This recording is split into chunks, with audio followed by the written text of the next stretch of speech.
Welcome to the Retro Video Store Podcast.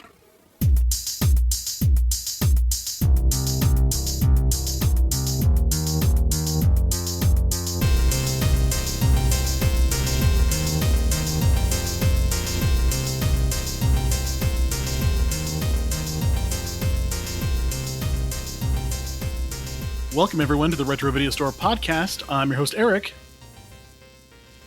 What the fuck you looking at me for, Eric? What do you want from me? That's my co-host, Johnny Roast Beef, also known as Neil. I'm just over here.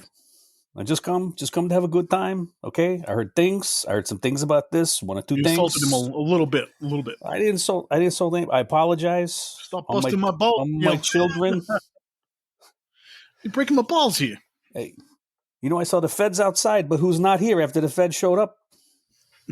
Who's that? That's David. He went to look at the papers. David the fire hose. Yeah, It's not here. fire hose Dave. He's getting the papers. So this is our mini mafia kind of run we're doing, and we did The Godfather last week, and today we're doing Goodfellas from 1990, and I watched it twice this week, and I enjoyed it both times. That's a lot of mobsters, man. Yeah. That's well, the first time I watched it, I only watched the first like an hour and 45 minutes. It's a 2 hour and 45-minute movie. So, but the second time I watched it all the way through. But I get, you get the point. The last 30 minutes is just a big coke haze that the Henry's in. So you don't really need to see that every time you watch it. But I did enjoy it. Enjoy the movie. How much did you like it? A little bit. A little bit. All right. Thanks. You salted him a little bit. But yeah, Goodfellas. David's not here. He was going to be here, but he got called away to go check on a fire out in the wilderness somewhere. And here in Colorado, it is currently, super, super cold. It is now 5 degrees. And it's going to get to 6 below tonight with a wind chill of like 31 below. So, yeah. The wonders of living through a cold snap. Well, and I think it's pretty self-explanatory when you said you live in Colorado. Mm-hmm. If it did that where I live, that would be catastrophic. Yeah, about once a year we get these cold snaps where it lasts for a few days and then goes away. Because normally about this time of year it's about 45 degrees in the during the day, so it's usually not this cold. But right now it is freaking cold. I feel like Frankie Carbone in the meat wagon there. It's going to take 2 days to defrost you just to be able to do the autopsy. So besides Goodfellas, let's do what we always do. Besides Goodfellas, Neil, what did you watch this week? So I didn't watch movies. There was a new series that came on Disney Plus called Echo. Oh, I've heard that's good. Yeah, it is. So I watched that this week, and I enjoyed it. I got to say, the actress. If you don't know Echo in the Marvel Universe is a deaf superhero and Native American, and they got a Native American actress who is deaf to play her, but also she is an amputee. Oh, really? Yes, and she does some incredible action scenes. Incredible. They are so much fun to watch. I really liked Marvel, the Netflix version of Daredevil. I really love the Netflix version of The Punisher. Just because they felt a little bit more like how I would like to see a comic book movie. And Charlie Cox, the guy that played Daredevil, was exceptional. These, not like the dumbass that got to play Iron Fist, the guy that looked like he'd never seen the inside of a gym or even tried to learn how to do martial arts. So there's a fight scene where Charlie, if you've not seen it, tough shit. Here we go. There's a scene where Daredevil shows up and fights her. And they both just move so well. It was just so well choreographed, so excellent, and very, very physical on both parts of the actors. There's scenes where they're purposefully showing how well she moves. And I'm not taking anything away from her. It's to do that with 2 legs, and then she's so capable in moving around on her prosthetic. It was just super impressive. Very cool. Very cool. I love, and I think, the Raid movies and the John Wick films, any of like Nobody and stuff, I think they do a good job of finally showing you the action from a distance, letting you see the skills of the training that people do. I much prefer that kind of fight choreography to say the Batman Begins fight choreography, where there's so many quick cuts you can't tell what the hell's going on, and you can't tell if the person's actually doing anything, or it's just super confusing. Yeah, just really, really frantic and quickly cut. It was like this. That. We always talk about that one scene, and I think it's Taken 3, where Liam Neeson jumps over a chain link fence, and there's like 16 cuts for him to jump over this chain link fence, and you're like, okay, Well, I mean, we have talked before about that scene in Old Boy, where he's going down the hallway. Yeah. And then they've got a couple scenes like that. There's one in The Punisher, and then there's one in Daredevil as well, where he just fights his way through, and you can see he's exhausted. And they're cleverly disguised where they did the cuts, but it's still, a long fight in the Daredevil episode. But yeah, if you haven't seen it, it brings some of the Netflix guys. Vincent D'Onofrio is now in as the Kingpin, but I think he showed up in Hawkeye, but I didn't watch Hawkeye because I can't stand. It's just the most worthless superhero. I don't miss. I have a bow and arrow. Awesome. Well, that was always kind of the joke, that he was the most worthless Avenger, that, compared to like Thor or, Iron Man, what's Hawkeye going to do? That he was really the premier Avenger. He's a super spy. He's a super spy. All right, that's what I watched. What'd you watch? Not a damn thing. There was the national championship for college football, which was on Monday, so I spent my time watching that. I watched Goodfellas on Tuesday. I worked a little overtime on Wednesday. We edited the podcast on Thursday. And I watched Goodfellas again on Friday, and football yesterday and today. So I didn't really watch anything. I did watch some making of stuff, of course, of Goodfellas and some other things like that, but I didn't watch anything other than that. So, yeah. Not even any Godzilla. Okay. Now I know that something was happening. You were busy. There was a lot going on. No kaiju at your house means that there was things happening. Yeah. I did finally get my wife ordered me for Christmas a Bandai King Caesar figure, and he's probably about 7 inches tall. I like that you gestured with your hands and realized nobody's going to see it. But it's got the original Japanese sticker, like sales sticker on it, and it was like 1,200 yen in 1993, which I think is like $6, and then or whatever. I think I did the rough math. It was like $6 or $8, but she paid significantly more since it's a 1993 Japanese Godzilla figure for me. But I now have Jet Jaguar and King Caesar, my two favorite Godzilla pals, and they're currently sitting on my stereo system amplifier. So yes, I'm waiting for Jamie now to buy me my ROM The Space Knight, since you had to tag me in that to show me. Oh my god, dude, I have it. I loved it. Hey, anybody listening, if you got a ROM The Space Knight laying around and you want to send it over just to make all four of you that we've given happiness to, and a quick little out of your normal day to listen to the buffoonery, send it on over. Contact us at rvspodcast222@gmail.com. I did get in an argument on Facebook today with a bunch of I'm in this Gen X Facebook group, and they post like things nostalgic, and this person argued that The Last Dance or The Last Waltz movie about the group The Band is a revered Generation X concert film. And I said that was bullshit. That came out in 1978, and The Band started in 1965. That is your parents' rock. It's not Generation X rock. So I spent there's a lot of people in my corner saying, yes, that's dad rock. That shouldn't be considered. And a bunch of people saying, yeah, man, what about the Doors? And what about Hendrix? Those are Gen X staples. I'm like, no, they're not. That's your dad's. Those are your parents' rock and roll. It's not our rock and roll. I thought Gen X was supposed to be from 1965 to 1980.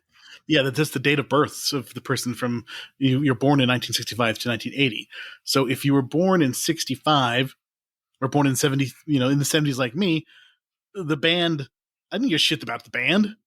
I gave a shit about Devo. I gave a shit about, Slayer. I gave a shit about Metallica, groups Okay, that yeah. were in their you're prime you're in the saying, in the in come on. Bring up yeah, your moody mascara music. Bring that up even too. even the Cure and the Cult and all those groups that were in their prime when we were coming of age in your adolescence. And like Crystal Rock says, the age that you started getting laid was the music that you'll remember forever. So, or the age that you started, like, you were growing up. To me, that's what Gen X is. Like, to me, like, say, Jane's Addiction is like a quintessential Gen X band. It's that sweet spot between like 88 and 90 before grunge and stuff like that. So, yeah, I don't think that the Doors are a Gen X band or they are the people who made them were baby boomers, and the people in their prime when they came out were baby boomers. That's my hill. You're gonna die on it. Yes. Okay. Yeah, If like anybody, technically they may have been born in like 62 and stuff like that, but they weren't making music of any, in like 1975 when they were 12, you know. Anyway. it's too That's me cold. being It's too cold for kids to be on your lawn right now. But if you want I to lean know, over but I and just check gotta out go. the window really These quick, people are even acting older than I am. It's like, oh yeah, man, I really like those, these groups and stuff like that. I'm like, yeah, but your parents introduced you to those groups. You know, when you sought out your own groups that your parents hated, that is the music that you should revere. You don't want your mom to listen to like Slayer. Your mom doesn't like Slayer. Your mom doesn't like NWA. my son's mother loves NWA. Yeah, but she was of that age. NWA came out when she was young. Straight out of Compton. Crazy person named Ice Cube. So much Anyway, good music. So much good music that we can't sing along to. going back to baby boomer music, Goodfellas has a insane amount of really good music of that era, or the era of all the way from like doo-wop to 70s rock, Stones and things like that. So it has an amazing soundtrack. And I was listening to the compiled music from the movie while I was making the notes yesterday, and there's quite a huge variety of really good music. Good stuff. So, yeah, let's talk about Goodfellas here. Hey, Goodfellas.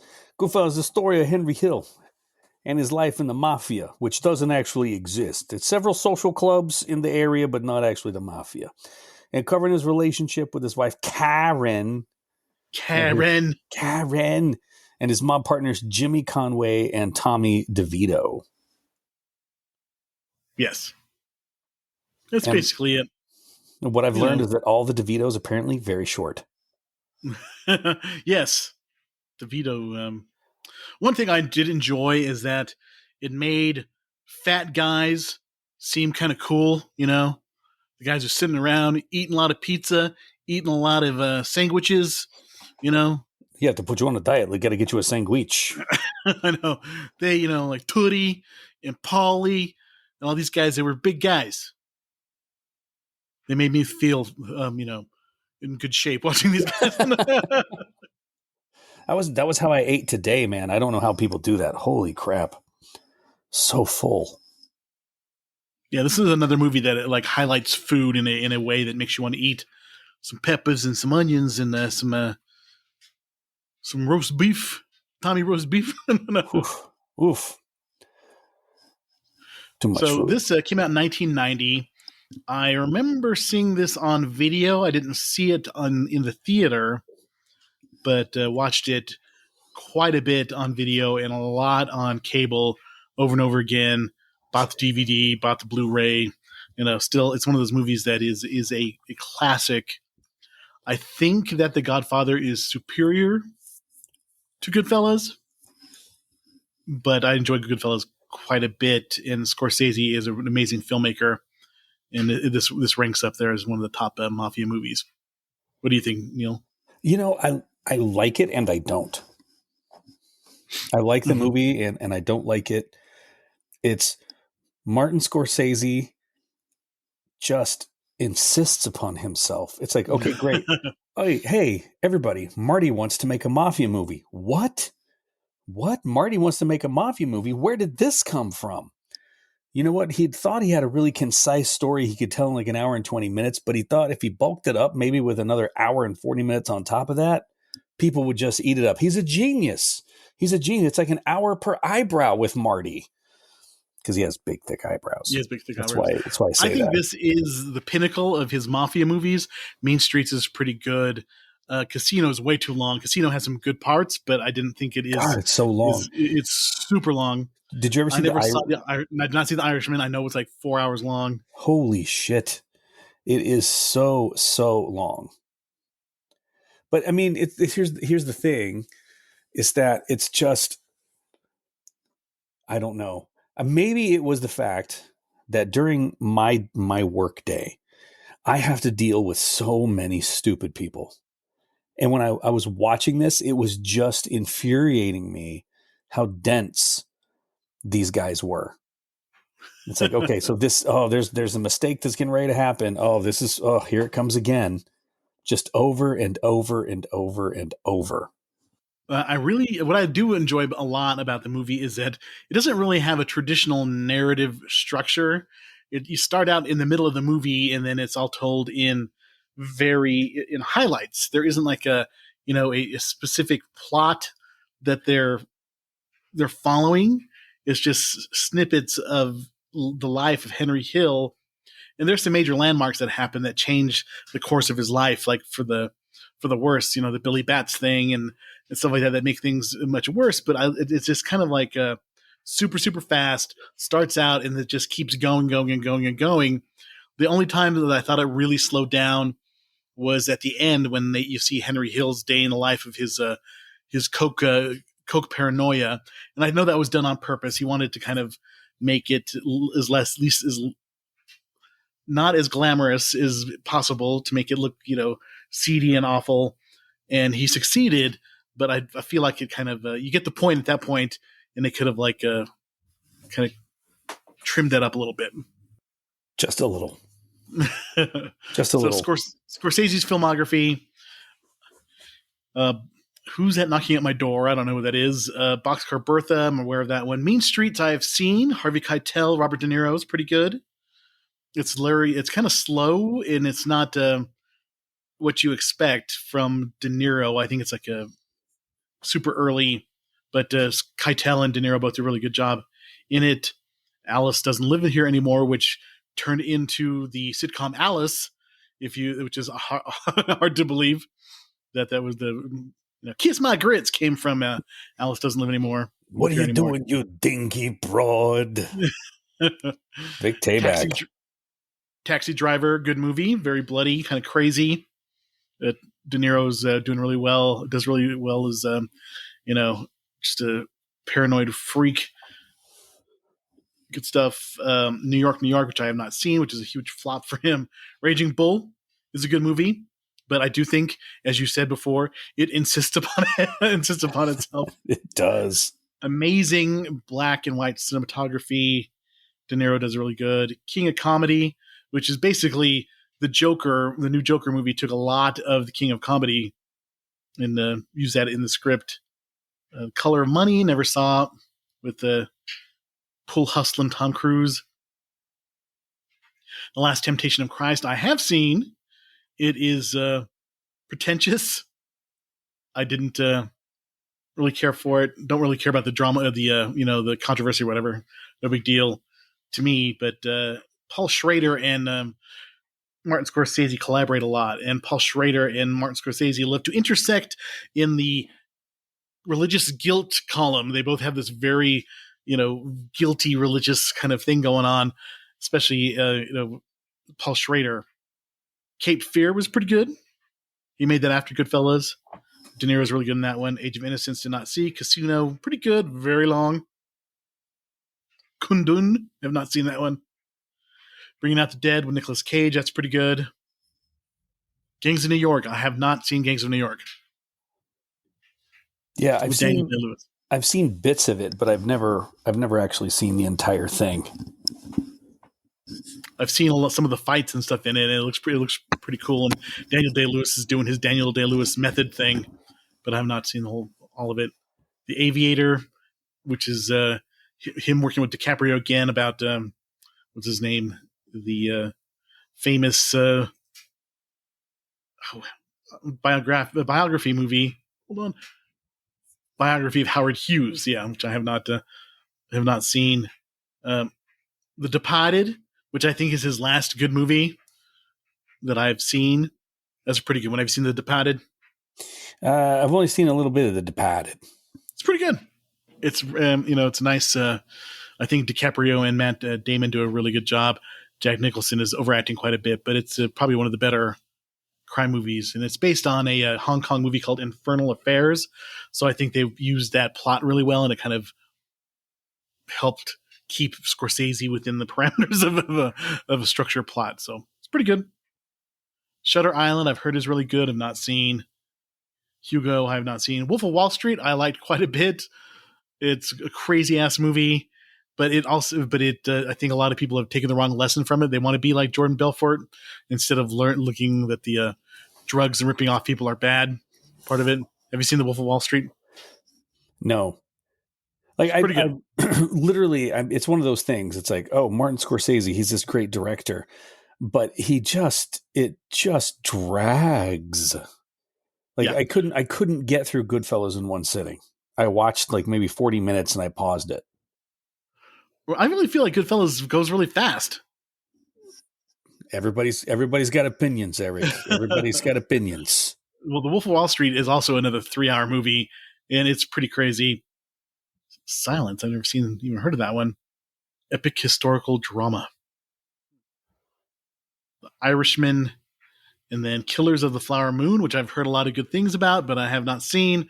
And the fact that it is 206 minutes long means that I will be not be seeing that. Wasn't Martin Scorsese one of the directors that came out and basically just like poo-pooed Marvel movies? Oh yeah, totally. Okay. But see, here's the thing, Marty. Let's have a little chat. Sometimes it's just nice to have a little escapism. It's nice to have something that's just there, it's like reading a trashy novel. I've read the classics, but occasionally if I want to pick up something for some entertainment, I just read like a cheap sci-fi novel, because not everything has to be Anna Karenina. Not everything has to be Tolstoy. Mm-hmm. Well, and I feel like that it's kind of misguided. His picking on Marvel movies and stuff like that is like, what do you think funds your movies, Martin? The big movies, the big tentpole movies have to bring in the money for the studios. And then the studio gets to fund vanity projects based on the profits from the big movies. So if Endgame doesn't make $2.4 billion, Disney can't fund Fox Searchlight and the other smaller studios that make the artsy movies. And there's a place for both. Sometimes I want to watch an artsy movie. Sometimes I want to watch Iron Man. But not every movie needs to be a 3.5-hour guilt trip about this massacre of Native Americans. And I'm Native American, so I can say it. Yeah, you can totally say that. You get that. But it's just, you know what you're going to get, and you know that you're going to be getting it for, 3 hours. Yeah. Where when I walk into a Marvel movie, I know what I'm going to get, but I'm going to be out in like an hour and 10. Mm-hmm. And it's going to be something where I can tune off and not have to think about like how actually, horrific human behavior can be towards each other. There's a little bit of hero and hope sometimes, where you watch this and it's just like, okay, those are morons that kill each other, that have no problems with killing each other, that are going to do a lot of drugs, ruin multiple people's lives. And you know what? Let's make them famous. Yeah, but I just feel like Spielberg could do Jurassic Park, and he can do Schindler's List. He understands the Exactly. art and commerce. You know? Yeah, but it just occasionally just lighten the fuck up. Yeah. You don't need everything. Not every movie needs to be kundun, where you're taking us and educating us. Anyway, back to the movie. I really love this movie. I think it's a really good movie, but I can see, I think probably about 2 years ago, I sat down and I watched this, and I think I felt like you did, Neil. I couldn't get into it. For some reason, I was put off by it. I felt like it was too long and stuff. But when I watched it this time, I was really into it, and I really kind of enjoyed the movie, and I enjoyed Ray Liotta especially. I thought Ray Liotta did a really good job. And that was something Henry I had Hill. I agree. That was something I had not really paid attention to before, is that, when you see it, like I really had no clue when I first saw this, who Ray Liotta was. And, I knew Joe Pesci, I knew Robert De Niro. We didn't yet know apparently the entire cast of The Sopranos, who showed up at some point. But everybody's in The Sopranos is in Goodfellas. Yeah. But Holly Walnuts and Big Pussy and Christopher, why don't you go fuck yourself? And I was really, really impressed with Ray Liotta. Really, really impressed. Yeah, and I thought he really did a great job too. His laugh is hilarious, very infectious. Yes. Laugh. And honestly, I will say that the role that I enjoy him next best in is in Cocaine Bear, which is probably his last role. Yeah, rest in peace, Ray Liotta. Rest in peace. He was so good in Cocaine Bear. He just played such a small little part. So, written by Martin Scorsese and Mitch Pileggi. Mitch Pileggi was a reporter in New York, and he married Nora Ephron, which is kind of odd. I was reading about Mitch Pileggi where he did this book. He marries Nora Ephron. Nora Ephron used to be married to Carl Bernstein of Woodward and Bernstein, and she was a reporter before she became a famous film, screenwriter. So it's kind of interesting, relationship there. Well, they're obviously moving around in the same circles. Yeah, exactly. So it released September 19th, 1990, budget of $25 million, only made $45 million at the box office. And I mean, this movie casts a wide shadow, and it was a huge influence on a lot of other TV shows and other media. And it just kind of surprised me that it didn't make that much money at the box office. It was a hit, but it wasn't a huge hit. I was a little surprised by that. Well, it's a lot. It's just a lot. One thing we talked about a little bit, I did love Scorsese's use of music in the movie, where there's no score, no traditional, film score. It's all just popular music of the time for each scene. And he has everything. There's opera, there's doo-wop, there's folk, there's, just normal, 60s rock and everything. And it fits the scenes just perfectly. I can't think of Sunshine of Your Love without thinking about De Niro planning on killing people in that slow push in, and in his, he's smoking, he makes smoking look cool, and he's just raising his eyebrows just a little bit, thinking about how he's going to kill Maury and kill Frankie and kill all these other people. And it's just a perfect picture, a perfect choice of music. And it captured it really well. Honestly, I didn't really notice the music in the movie at all. Oh, really? That's one thing that I've noticed that you say quite a bit, that the music doesn't really hit you most of the time. No, not really. Unless it's the Anvil of Crom. Boom, boom, boom, boom, boom, boom, boom, boom. Barbarian brass. Yeah, that one. But this one, my wife and I actually had that conversation. She was like, how can you not notice that? That's what I pay attention to. Because some movie was on, and I walked out of the room, and as I'm listening, I'm like, oh wait, they're playing a song. I was like, oh wait, you've got that on your playlist. She goes, yeah, this is where I've got it from. It's been on her playlist for years. I'm like, oh, okay, cool. Yeah, I just doesn't hit. I deeply associate music to movies, and there's this song that came up randomly on my iTunes. I was just looking for like 80s R&B, and I was listening to stuff, and that song Just Once, which was sung by James Ingram, but it gets credit of Quincy Jones, and it's a sad like ballad. But all I can think about is the last scene of Last American Virgin, where our hero goes and sees that the girl is back with the guy that knocked her up, and he paid for the abortion and stuff like that. So I could see that like played in my brain just by hearing Just Once. That's so indelibly stuck in my brain. I think the only movie that ever, no, let me take that back. There's 3 movies that stick with me music wise. One was a little kid hearing Star Wars, like hearing that music. 4 movies. All right. Indiana Jones, of course, that stuck with me as a kid. That was very sort of epic. Conan, of course. And then the other would be Reservoir Dogs. Mm-hmm. I think those are Billy's super sound of the 70s. Yeah, because I think for Quentin Tarantino, the sound is almost like a separate film because the music is such an important bit of it. Going back to music, I think the first time I was really affected by music in a movie is Star Wars, where Luke is thinking about his future and he's looking out at the twin suns going down at over the Tatooine, and just that music, that longing in that John Williams score is just perfect. That's it's probably one of the first time I was like, wow, that was that was amazing. Okay, calm down, sensitive. It was so good. Anyway, let's talk about the critical response and legacy of Goodfellas. All right. Rotten Tomatoes.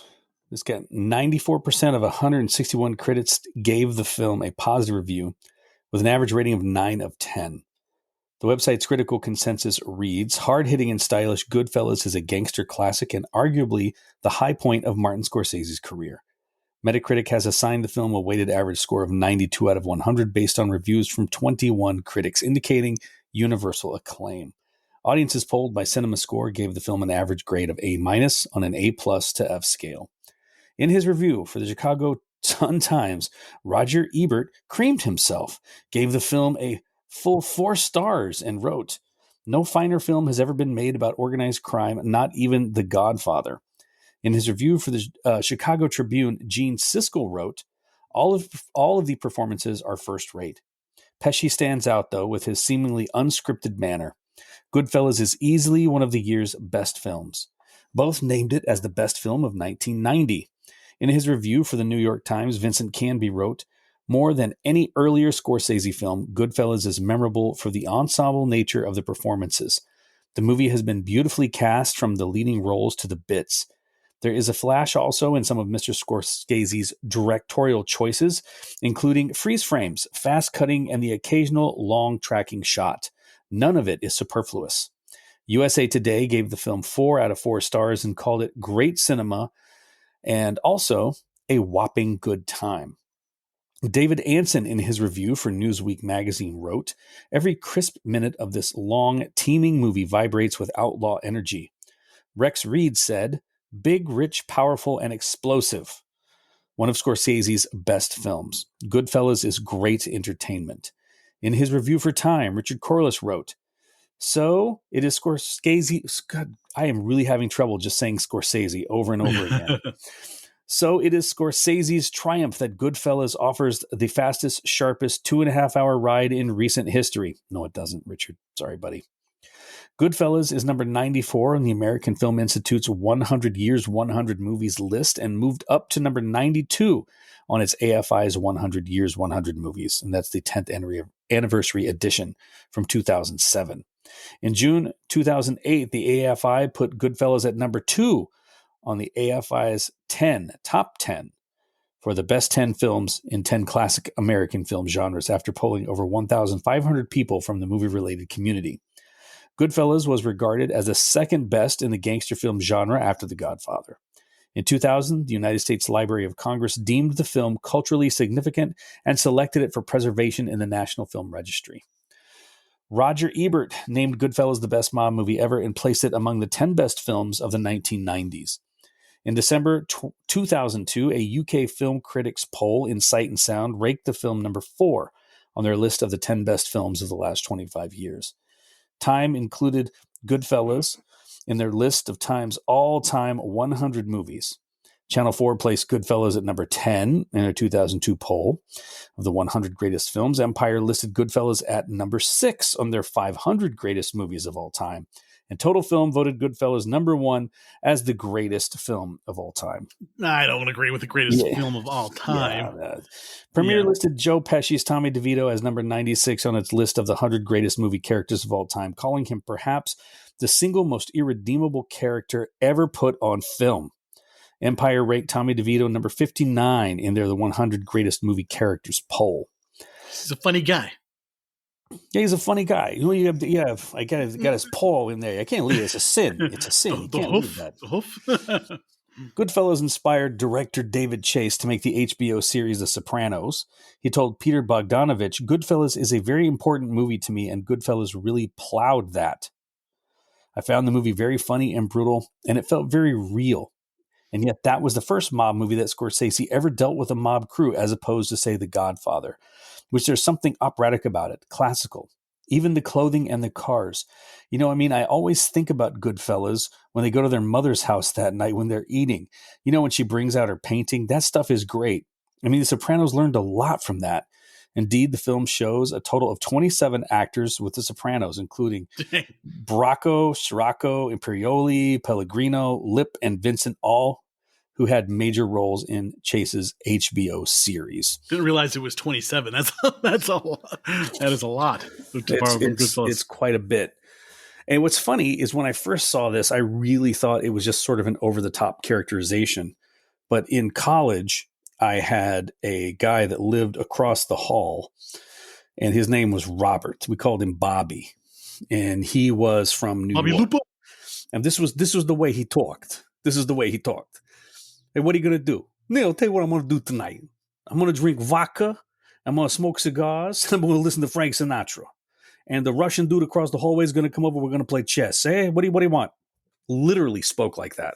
There was this girl who lived in the same dorm, and her and I went out a couple of times. Her name was Jill, and she was from Long Island, and she kind of reminded me of Karen. Karen with that kind of that tone. And I don't know about you. I bet you can agree with this that I don't know if I could deal with that level of shrill on a yeah. Don't know if I could deal with that level of shrill on a constant basis. That could alter your geometry from 45 degrees to a straight negative.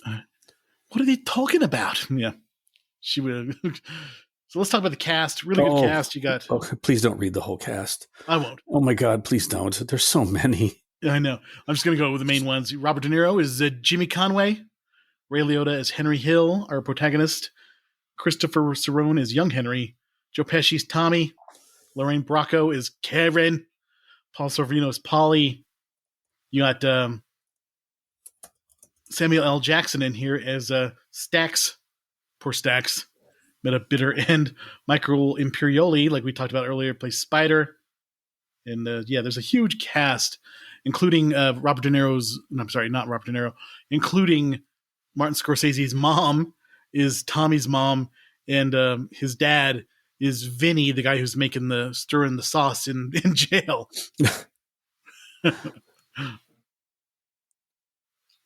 I think the way the movie kind of starts is amazing. You see this and you're like, what the hell's going on? They just kill this guy immediately. And then he said, as far as back as I can remember, I always wanted to be a gangster. And then it just hits and starts going, and I think that the quick cutting and just kind of pushing forward with the voiceover is a unique way of doing things. And I thought it was a good way to do it. And I like Ray Liotta's got a cool voice. So his voiceover is pretty good. As far back, I knew I wanted to be a gangster. So 1955, Paulie. Like I said, it's cool to see powerful fat guys. And everybody takes a beating once in a while. His dad was pissed that he was working at the cab stand. I just thought that was cool. And there is a kind of wish fulfillment in a way, when you first see this, you're like, man, this kid, he's just blowing up cars and he's getting respect and he's making a lot of money and all that kind of stuff. It seemed pretty cool until you realize how it's not so cool later on in the movie. I never had a 7-7 until Jimmy Conway ordered one, and I was like, oh, I'll try with a 7-7, which is pretty good. Never had one. Seagram 7 and 7-Ups, pretty good. Never tried one. Yeah, it's good stuff. It did make me laugh. Do you find that funny that I've never had one? How was that funny that I've never had one of those? Get the fuck out of here, Neil. Is it amusing that I've never had one of these? Do I make you laugh? Am I some kind of clown? You know what is funny is I watched a couple of old SNLs where they had the Joe Pesci show, where what's the name of the comedian? It did the Joe Pesci show on. It's not really popular. Never really kind of had a huge career after SNL. He still does comedy. Jim Brewer. Jim Brewer, yes, he did Joe Pesci, and there's a Joe Pesci show where him and Alec Baldwin is playing De Niro, and Alec Baldwin does a perfect De Niro, a little bit. When they had Joe Pesci on the show, and they went, he went in to go buy a ring at the Pinky Ringery, practicing pulling out money with it, and he almost gets into a fight with his own reflection. That was pretty good. I remember that one. And there was also where they did like a kind of a homage to the scene at the Copa where they meet, or at the Bamboo Lounge where they meet everybody. You know, this is Nicky Eyes, and then they had all these other people. You know, it was a long shot. It was pretty funny. So yeah, never rat on your friends, and always keep your mouth shut. That's the number one rule. One thing that made me laugh, that they were trying to pull off that Jimmy Conway, De Niro, was supposed to be 28 years old at that point we meet him in the movie. You're like, not so much. Did that not amuse you? An even more stretch of your imagination is when you see Joe Pesci for the first time. He's supposed to be like 22 when him and Henry are out. It's getting ready to steal that truck, and they're supposed to be like in their early 20s, and that didn't pass either. But I will say Pesci is the MVP of the movie. He he just kind of that character is just such a wild card. You never know what the hell he's going to do, and he's completely unlikable. Well, he tore up the scenery when he was in the scenes, and I'll give it that it's when you can't tell that an actor is trying. Meaning that you just think he's just being himself, or it just you look at it and it just seems almost seamless. Mm-hmm. Like if you ever saw that person that looked like that in public, that's the way they would be. Yeah, I see where you're coming from. Yeah, like Robert De Niro. When I see Robert De Niro in roles where he's not playing a mobster, I'm just sitting there. I'm like, nah, I'm not buying it, buddy. Not today. That's how they are for me. Yeah, he kind of definitely, you feel him as the young Don Corleone in The Godfather Part 2. I thought he did pretty good as in The Deer Hunter, as a kind of the traumatized vet coming back from Vietnam. And then Max Cady in Cape Fear, he did pretty good in that one. Laughing it up in the movie theater, smoking a cigar with Juliette Lewis and did you ever see Cape Fear? That was good. That's some disturbing ass scenes in that movie. Yeah, definitely. Did you notice the cigar continuity in one scene where the guy who owns the restaurant is trying to get Paulie to be a partner on the restaurant?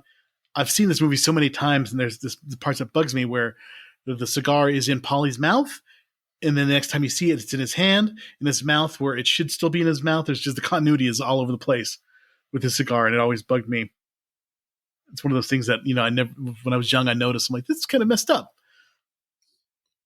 Just like when James Caan is punching in The Godfather, when he completely whiffs it. Completely goes right past him. Yeah, that was not the best shot for that.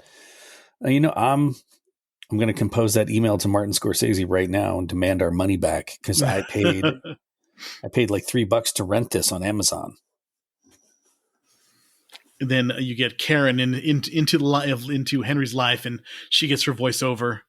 And yeah. That's that's several hours of a voice that you only need about 10 to 15 minutes of. Yeah, and I'm not sure if I haven't had to listen. I still need to listen to Lorraine Bracco talk normally, like in an interview or something like that, because I can't disassociate her with Karen, and that would the way her voice would be. Murray, they had daughters named Murray, Petey's and Petey and Polly, Polly and Petey. Sometimes I get confused. The guy who played Maury did a good job being a pain in the ass. Where's my money? Where's my money? He really brought back that era of local TV where people would like do their own commercials and have them played. Yeah. And it just reminded me, and my son has never seen the commercial, but when we were back in Farmington and I went by this McDonald's and I say, "Hey, here's McDonald's. What do you think should be right next to this?" And he goes, "Bino Martinez and Snyder Motor Company right next door to McDonald's." Because that played all the time. And I really liked that. That really, to me, one of the better parts of the movies is how like it sort of captured that 70s-ish commercial, because they were all over the place. Maury's wigs don't come off. And then he's jumping in the pool and, in the winds and all that kind of stuff. One of the first local commercials I was ever aware of, and this is back when I was a kid, and we didn't even, when he started getting the LA channels, and there was Cal Worthington and his dog Spot. And it was, this Cal Worthington was some car salesman, and he had a dog named Spot, but it was actually a tiger.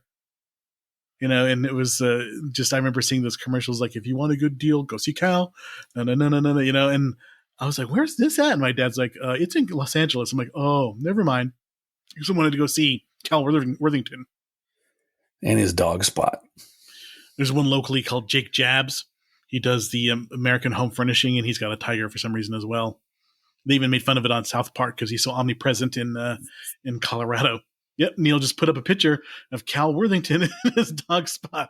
Damn, that's exactly how I remember it. Yeah. That's crazy. It's amazing what sticks in your head. Not a lot anymore, unfortunately. Yeah. It seems to be all the old shit. Like new stuff I can't get to stay.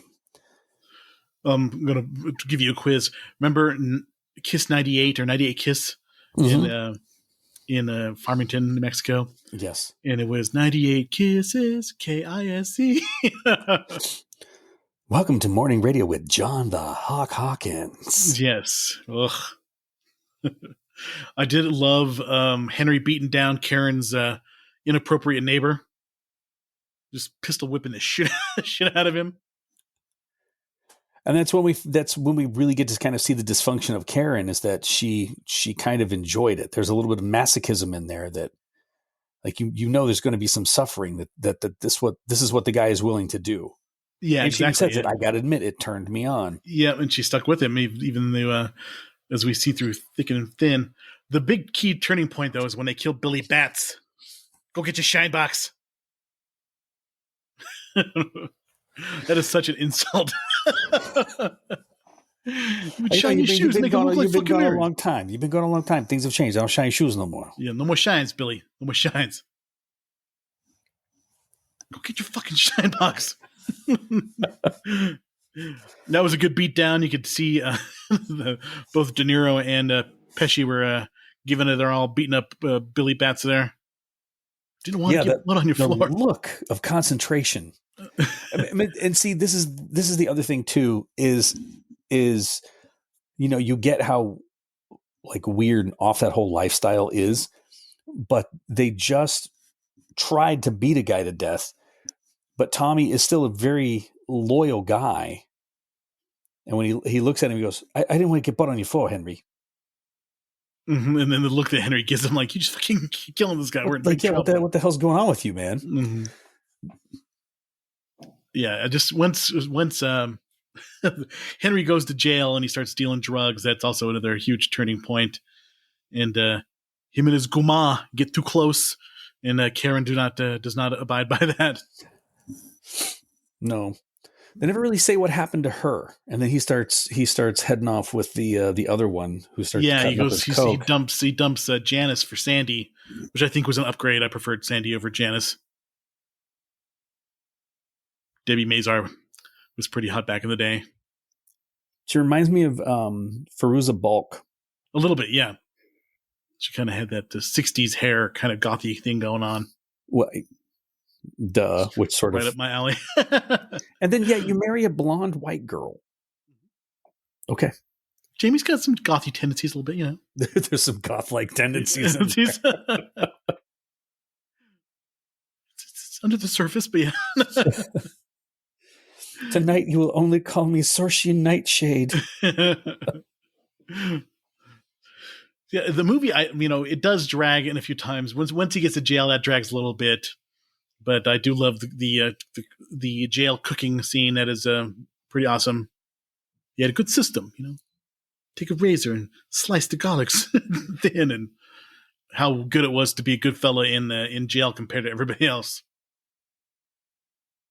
Just getting scotch and wine and everything. Yeah, now we can eat. I'm surprised that not every single one of those guys was over 400 pounds. Oh, yeah. The diets they had, just sausages and peppers and, bread and pasta, wine. They were all pretty big, except for, I think the meth diet kept, or the drug diet kept Henry kind of thin. Kept him a little bit on the skinny side. I do love, after the Lufthansa heist where they steal all the money from the airport, the montage of death of all the bodies that pile up after the Sunshine of Your Love. You pull in the Layla, the ending of Layla with Dirk and the Dominoes.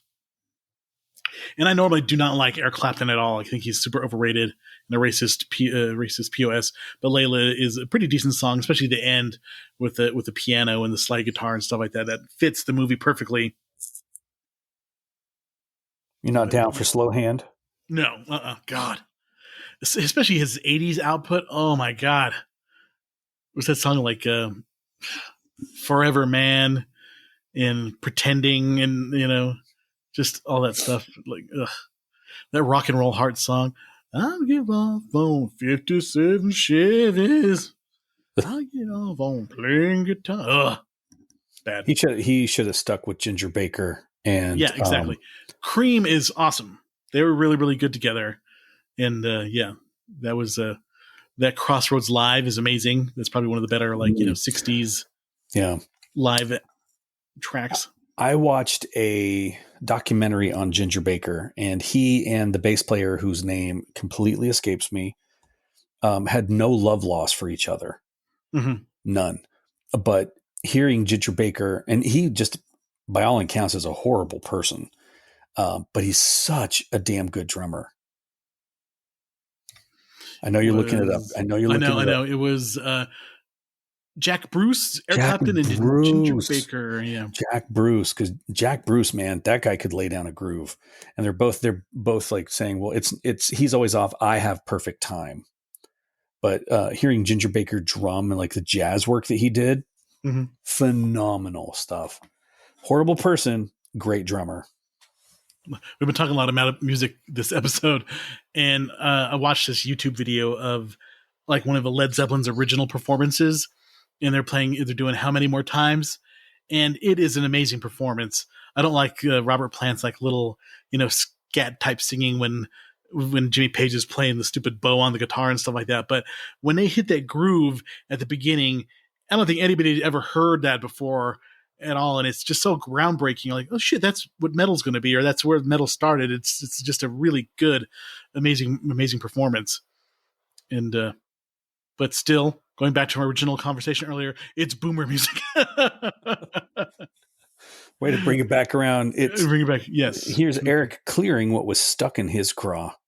I did like the squib work when they kill Stax. When Tommy shoots him with the silencer and just the blood all over the bed and stuff. That was like a pretty good blood squib action there. Poor Samuel L. Jackson. Should have gotten high and left the truck. Yep, that's true. Tommy gets when Tommy got whacked. That was pretty. You knew it was going to come because that when they killed Billy Bats, they were going to pay for it sometime. But it was still kind of surprising when he sees the empty room. He's oh no, and boom, they shoot him. Even though he was a despicable character, he still felt bad in a way. What's done is done. Mm-hmm. Yeah, it didn't work out. Didn't work out, and then didn't work out. He's gone. De Niro freaking out, pushing over the payphone and stuff. He did a pretty good job. We talked about it earlier, where the 1980 montage is a little overdone.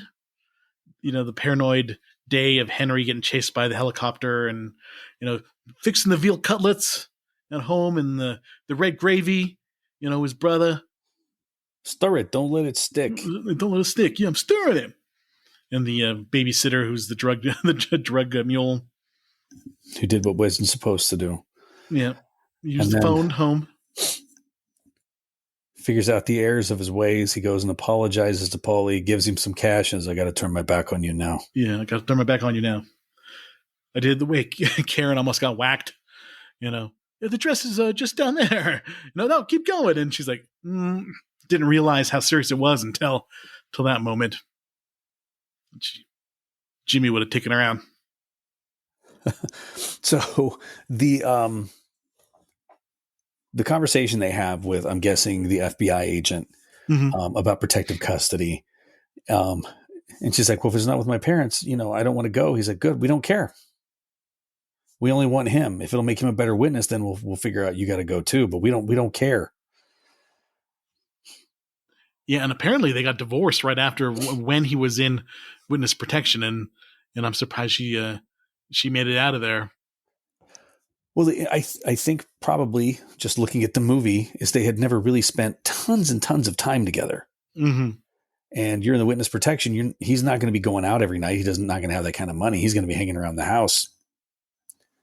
Put a little bit of a little stress on the old arrangement. Who he really really is.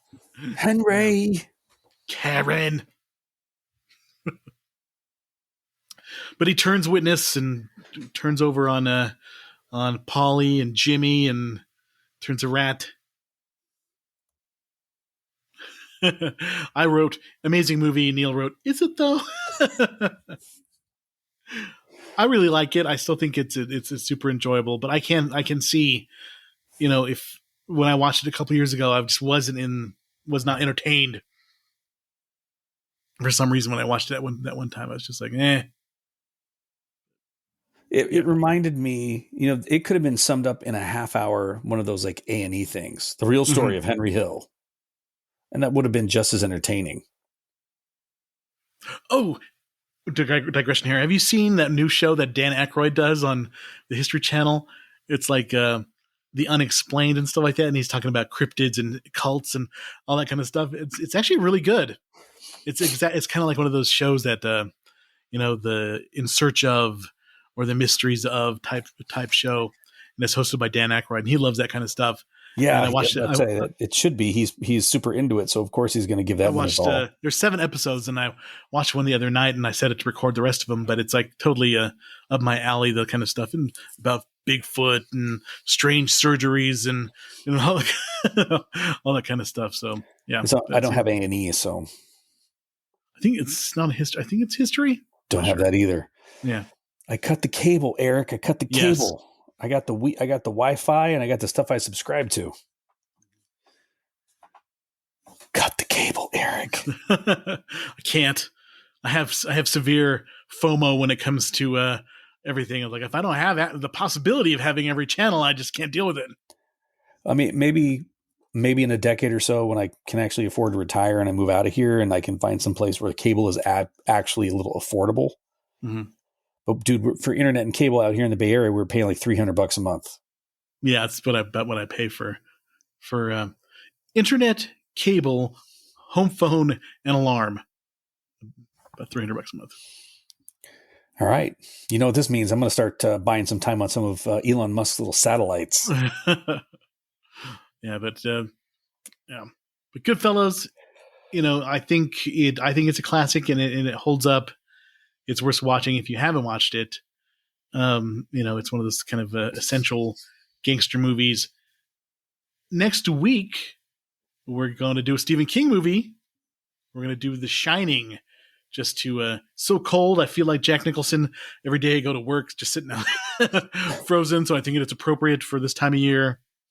The Shining, and then we get into fantasy February. So expect some fantasy movies coming during that time. We'll get us another long ass movie next week. Yeah. Oh, yeah. It is a long ass movie. Well, is it? I don't know. I have to look. But yeah. If you want to hit us up, rvspodcast222@gmail.com. They're still, we're taking a lot of suggestions for movies during the year, answering any of your questions, give you a shout out. If you want to contribute to the cause, go to buymeacoffee.com, look up the Retro Video Store. That helps pay the bills. We are on Instagram, on Facebook, and Threads, not so much on Twitter anymore. So those are our socials. We appreciate everybody listening. And we look forward to lots of fun in 2024. Hopefully David should be back next week. And that was Goodfellas. 146 minutes for The Shining, by the way. 2 hours and 26. That's not bad. Not after watching this. Well, the only thing I got to say is, if you feel like having a good week, you have a good week. You got to do what you got to do. Have to have some sandwiches now with to lose some weight. A sandwich. You know what has fewer calories than a sandwich? Half a sandwich. Half a sandwich. Thanks, everybody. Have a good one. Thank you for listening to the Retro Video Store Podcast.